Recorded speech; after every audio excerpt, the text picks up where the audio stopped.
Hello and welcome to Hammer's Chat, where it's all changed at the Academy of Football. West Ham United have appointed 4 new directors of football. There's been international goals galore during the break, and more importantly, West Ham have been docked 3 points from one of the many competitions we're in. Because I don't know if you've heard this, right? I don't know if you've heard, right? But I heard this on the grapevine earlier. West Ham are massive. We're massive. And so we're in a lot of competitions. And in one of those, we have been docked 3 points. But we're going to get to that. It's 4 big news stories to go through today. First of all, welcome to the channel. Hope you're well. Hope you're good. Like the video. Subscribe if you're new around here. All of that good stuff. But let's just jump straight into it. Let's get straight to the directors, the board of directors. This is an interesting topic. And one I sort of want your opinion on why you think it's happening. Because West Ham United have appointed 4 new directors of football. Not directors of football, just directors to the board. These are the people who go to the board meetings and get to have their say and make their decisions. Now, there was some conversation in the Patreon group chat, patreon.com/hammerschat. There was a conversation in that group chat where I realized I winked there, but I was looking down at the same time. So there we go. I'm not a great winker.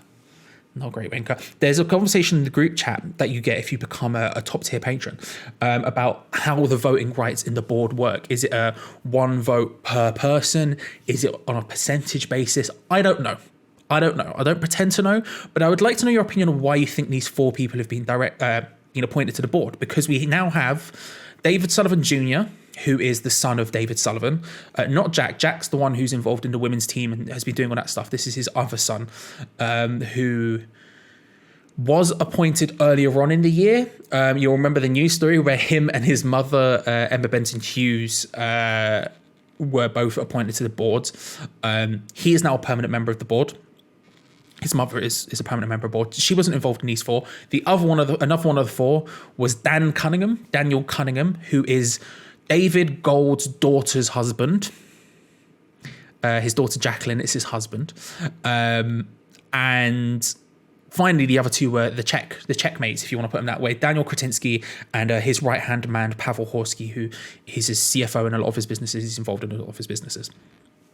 These are the 4 new people who have been appointed, and I would love to get your opinion on why you think that is. Check ones make sense. Obviously, Daniel's just invested heavily, and Pavel's his right-hand man, so he's coming in with him involved in that. That makes perfect sense. The other 2, let me put it this way. I've got a list of how many there are now on this board. How many are in these board meetings? And it makes a busy room. Too many cooks boiled the broth and all that. Let me go through it, right? So we have David Sullivan, David Gold, Karen Brady, Andy Millett, I've never known how to pronounce his name. He's the CFO of West Ham. Albert Smith, Tripp, he's one of them, of course. Daniel Harris, who is the son of the former investor John Harris, who came in about 2010, I think it was. He passed away. Was it earlier this year? Last year, potentially. He sadly passed away, but his son, Daniel, is currently on the board. Tara Warren, who is listed on the Premier League website I looked at as Executive Director, CCO, CMO, and CDAO. I don't know what all of those mean, but I think she works very closely with Karen Brady in the actual operational side of the club.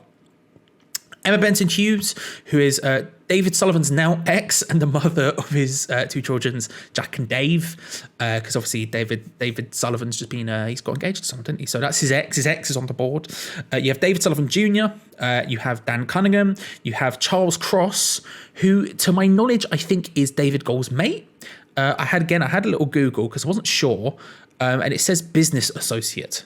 So I'm going to go with his buddy. It's Charles Cross, and then you have Daniel Kretinsky and Pavel Horsky. That's 13 people in West Ham's board meetings at the moment. Too many cooks spoiled the broth and all that. That's a busy old ballroom. But I want you to give your opinion. Why do you think this is going on? Why do you think this is happening?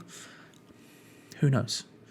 Let's move on to the next big news, which is it's all changed at the Academy of Football. It's all changed, people, because we have a new under-23s manager. The Academy is doing very well at the moment. We're obviously seeing a lot more youth people come through into the first team, given David Moyes' smaller squads and that. But I also think the quality of those players seems to be higher because they're getting more and more increased opportunities, which is always good to see. But there has been some major changes. Dimitri Halajko, again, a name I've never known how to pronounce, and I don't think I will anymore because he's left. He was the under-23 manager, but he has left for a role at the Premier League. He's joining the Premier League, and in his place is a name you might recognise. It's Mark Robson, who, of course, was a former Hammer from the 90s. He's come back home. Born in Upton Park, grew up in the area. And when you see previous players at clubs come back in these sort of roles, it's always exciting. But for me, I always think, are they qualified? What have they done? And again, so I went in, I had a look at his career, and I've got a list of his roles he's had, and he's had a lot of them. Again, I'm going to go through these as quickly as possible, but he's done a lot of different things. So he started his coaching career as a coach at Charlton. Then he was the assistant head coach at Charlton. Then he became a first-team coach at Charlton. Then he became a first-team coach at Gillingham. Then he became a first-team coach at Peterborough. Then he was manager of Barnet for a bit, and was a head coach there around the time Edgar Davids came in. He worked closely with Edgar Davids when Edgar Davids first came in, and then he left and Edgar Davids became the primary guy. But he was around in that sort of setup. So that's exciting. Maybe you could get him the glasses. I love it. Oh, what a boy Edgar Davids was, by the way.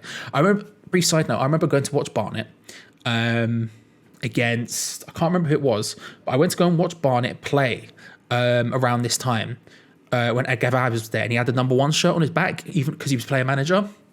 What a man, what an absolute geezer. He then left to join Norwich City as for the under-21 head coach role. He then moved to the England setup to become assistant coach for the under-17s. He then was a first-team coach at Aston Villa for a bit. He then joined the England under-20 setup as assistant coach, and at the same time he had the job title of, where is it? I wrote it down.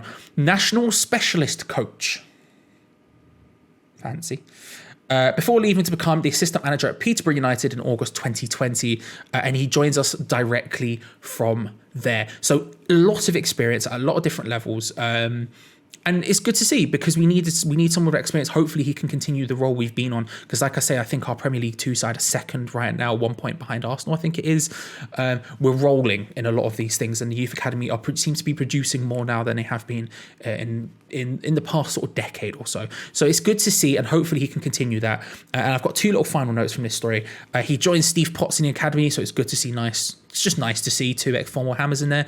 And the final note, replacing him as assistant manager at Peterborough is their under-23s head coach, who's Matthew Etherington. So congratulations to Matthew Etherington as well. I've just punched a cup, ignore that. Congratulations to Matthew Etherington for the step up there. And it's just fun, just a fun little note there, isn't it? Etherington taking over. So there we go. Welcome Mark Robson back to the club. Hopefully he can continue that trajectory. Now, there has been international goals galore. I know we don't all love international breaks. I personally quite enjoy them. 1, because it means I have to do less work. I can't lie. I have to do less work, so it's quite nice in that sense. But 2, also because I do just quite like international football. I haven't got around to watching any of it, but apparently I should have been watching West Ham players, because there's been goals. We'll start off by talking about Said Benrahma. In form, doing very well for the first team at the moment with West Ham. It's good to see. He seems to have stepped up again a level this year once more. And he's been brilliant recently, hasn't he? He really has been. He's continued that form for Algeria, where he has scored his first international goal in a 4-0 rout even, against Djibouti. So I was thinking of Djibouti. The D was in my head. I've said that out loud. A 4-0 rout against Djibouti in their qualification group for the World Cup.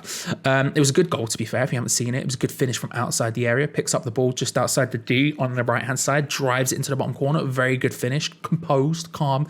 And he then also went on to get an assist for none other than Sofian Feghouli. So scenes you love to see. You really do.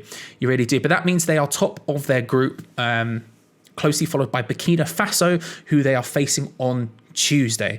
A draw against Burkina Faso would mean they get a World Cup playoff place. Whoever wins those playoffs will then get qualifying for Qatar 2022 next year. Similarly, in competitive international football, Michail Antonio got his first goal for Jamaica. They were facing off against El Salvador in their group for qualifying for World Cup 2020 again. These 2 were level on points beforehand, and the game ended 1-1. Antonio came on with 15 minutes to go, got the goal, which put Jamaica ahead. A very Michail Antonio goal, again, if you haven't seen it. Cleared out from the defence. He's backing up into defender basically by himself. There's no one even in El Salvador's half. It's just him by himself. He's backing up into defender, collects it, spins him, charges down towards the goal, shakes off, does a little drop of the shoulder, jinks past one more defender, and then dinks it over the goalkeeper. A very Michail Antonio goal, a good goal. El Salvador did unfortunately go on to equalise in that. So they are, I think, level on points now. They're 6th. Jamaica are 5 points off 4th place, which is important because in that group, I think it's 6 out of 8.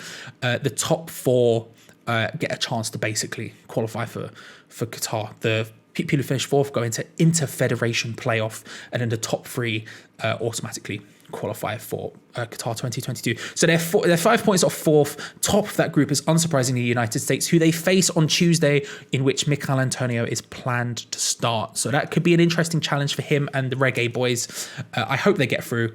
Brad Van Morrison also played in that game. He came on. They've got a fun team, Jamaica, right now, and I really want to see them get through. It's going to be a challenge for them, though. And then the final one, not a first-time scorer by any stretch of imagination, unsurprisingly, Tomas Soucek has scored for the Czech Republic. They had a friendly against Kuwait in which they won 7-0. A drubbing. I haven't seen the goal. But when I did look into it, I can tell you these facts in case you're interested. Kufau also started and got an assist for, I think it was the Czech Republic's second goal in the first half. And then Krell also came on as a sub, which is good for us because you want to see him get more game time as we go, get more experience. And just, as he's coming back from his fitness issues, just getting as much game time as possible is good. Because he's going to be needed. We've got a lot of games coming up after this international break. I think we've got like 9 in December alone. So any game time is good. But yeah, Soucek getting a goal there. Shout out to the boy. Final news story for the day. West Ham have been docked 3 points and are subsequently out of the EFL trophy. Or, sorry, I should give it its full name, its proper name. The Papa John's EFL trophy. This is, of course, the one where League 2 and 1 clubs are in it, and they all get put into groups with under 21 sides from Championship and Premier League sides. We were top of our group. We were top of our groups with 2 wins. 2 wins and I think a loss, but we were top of our group by 1 point. I think Ipswich were in second with 5 points. We were at 6. But we, for some reason, decided to play Elise, who was suspended. For getting 2 yellow cards in his previous 2 group games. And so he wasn't supposed to be allowed to play, and yet we played him the full 90 minutes. Quite how that happens, I don't know. But subsequently, we have been docked 3 points in the Papa John's EFL trophy. Let's give it its full name. Meaning we have dropped down into third on 3 points, and we are subsequently out. Ipswich and Oldham? Peterborough. I can't remember who the other team was that went through, but it's not us is the point. We're now out of that. Silly mistake, stupid mistake. Because look, youth team football, it's always good to get competitive football under your belt, and that's something that this trophy was essentially meant to create, because we're all aware of the problems where under 23, the level from under 23 Premier League 2 type thing up to the Premier League is so cavernous, and part of that is the competitive nature of the Premier League compared to this. So getting in and playing these games against League 1 and League 2 sides, it should be beneficial, and it should be a good opportunity for these players to get senior football, essentially, to face against proper senior sides. And instead, in competitive fixtures as opposed to friendlies, and instead we're out because we played someone who shouldn't have been played. Again, I don't know. I don't know. How? Anyway, those are your news stories for today. Let me know about all of them. How you feel about all of them. Specifically, the directors, I think, is an interesting one. Why do you think that's happening? Why do you think we've flooded the directors' room yet again? We've, over the last 6 months or so, since January, I think there's been more and more of Sullivan's and Gold's friends and family, to put it frankly, getting involved in that side of it in the directors' room.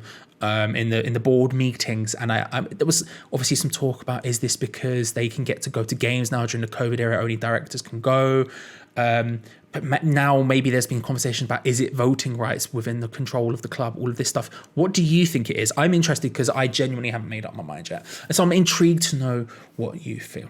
And remember to like the video if you've enjoyed it, subscribe if you're new around here, all that good stuff. Patreon.com/HammersChat is a thing you can check out if you want. It's in the link in the description below. We will be back, I believe, tomorrow. I can't remember what video is going up. I did speak to Gio about it, but I've already forgotten. This is why I have to make notes. But I appreciate you for watching. Come on, your irons, and until next time, have a good one. See you later, everyone. Bye.